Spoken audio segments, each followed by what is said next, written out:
Dan masuk dulu sedikit ke Liverpool, di mana Cody Gakpo masih menjadi incaran serius dari Tottenham Hotspur. Dan Cody Gakpo sendiri dilansir oleh Ben Jacobs dan juga Fabrizio Romano, ternyata itu terbuka untuk ide pindah ke Tottenham Hotspur, teman-teman ya. Secara mengejutkan ternyata Cody Gakpo itu tidak against the idea untuk pindah ke London. Alasannya kenapa? Alasannya karena sebenarnya Liverpool itu tidak berhenti mencoba mereinforce atau memperkuat sektor sayap, kawan-kawan. Dan setelah kemarin upaya menghadirkan Yan Diomande itu batal, tidak berbuah karena dia lebih memilih awalnya PSG terus habis itu Real Madrid. Kemudian juga Liverpool masih mencoba menghadirkan Bradley Barcola. Yang uniknya Bradley Barcola ini kan sebenarnya dominannya sisi kiri, posisinya Cody Gakpo itu.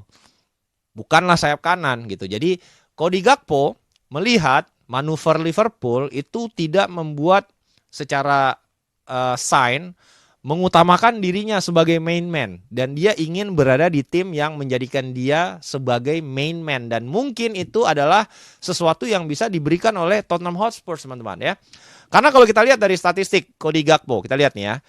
Dari statistik dia musim lalu 2025-2026. Di mana sih sebenarnya aspek permainan dia yang paling baik? Itu ketika dia berada di dalam kotak penalti.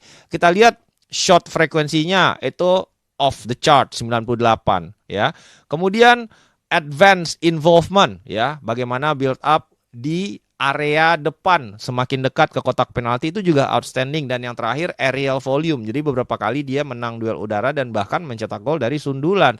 Dan inilah alasannya kenapa Roberto De Zerbi dalam upaya menghadirkan Cody Gakpo sebenarnya sudah mengenvision Cody Gakpo ini jadi striker posisinya, bukan sayap. Jadi dia ingin naruh Cody Gakpo di dalam kotak penalti. Kenapa? Karena dia butuh striker yang fluid dan juga bisa diandalkan di dalam kotak penalti, teman-teman. Dan dari stats yang kita lihat tadi, sebenarnya Cody Gakpo lebih berbahaya di dalam kotak penalti ketimbang membangun dari luar. Karena kan kalau kita lihat beberapa movement dia biasanya dari kiri. Dribbling hilang gitu ya. Kurang lebih gitu guys ya.